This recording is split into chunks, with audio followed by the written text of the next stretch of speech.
Assalamualaikum warahmatullahi wabarakatuh. Perkenalkan, nama saya Muhammad Hikmal Abrar dari kelas 11 IPA 1. Di sini saya akan mempresentasikan PPT saya mengenai kasus pelanggaran HAM di Indonesia. Sekarang saya telah mendapatkan 5 kasus pelanggaran HAM di Indonesia. Selamat menyaksikan.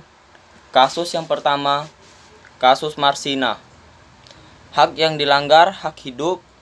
Penyebabnya penyiksaan dan pembunuhan yang sewenang-wenang di luar putusan pengadilan. Penyelesaiannya, penegak hukum berusaha menciptakan keadilan dan kenyamanan masyarakat Indonesia. Kedua, kasus tragedi Semanggi 1 dan 2. Hak yang dilanggar, hak keamanan dan hak anti kekerasan. Penyebabnya, 5 orang tewas dalam tragedi Semanggi 1 dan 2. Penyelesaiannya, Jaksa Agung Gamang dalam penyelesaian masalah dan terus berupaya sampai sekarang masih dipermasalahkan. 3. Kasus Tanjung Priuk 1984.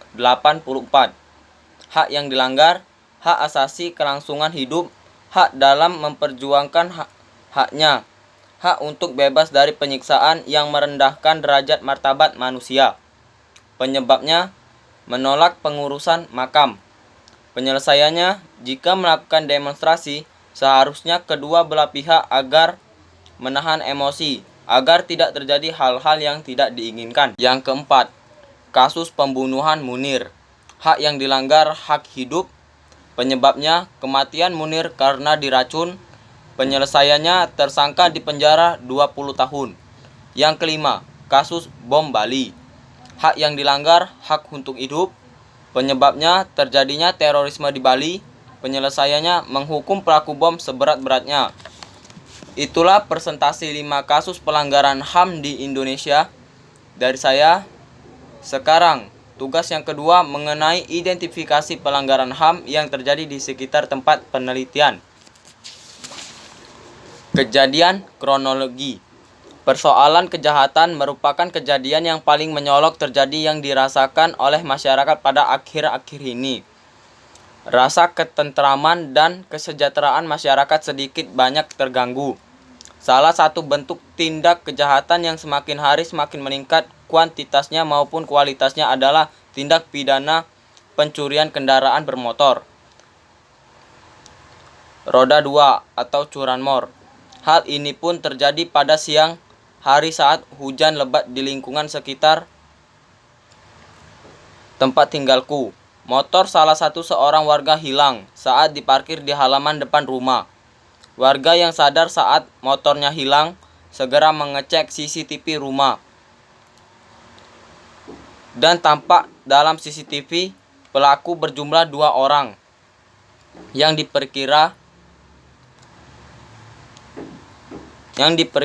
pemuda berusia 15 sampai 20 tahun.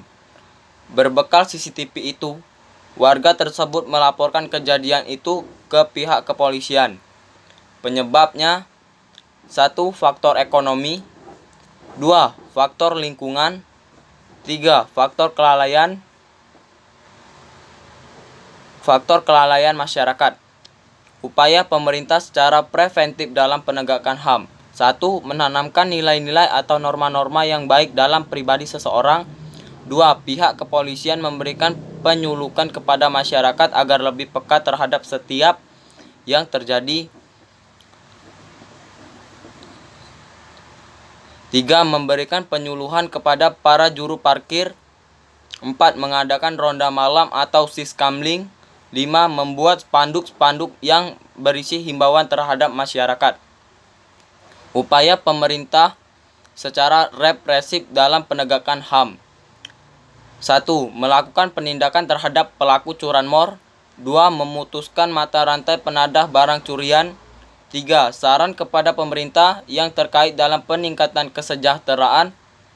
Hendaklah membuka kesempatan kerja yang layak sehingga masyarakat dapat berusaha untuk memenuhi kebutuhannya. 4.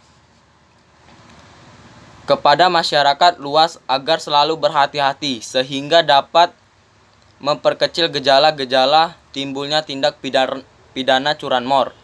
Itulah presentasi PPT dari saya. Apabila saya ada kata saya mohon ampun. Saya akhiri, billahi taufiq wal hidayah. Wassalamualaikum warahmatullahi wabarakatuh.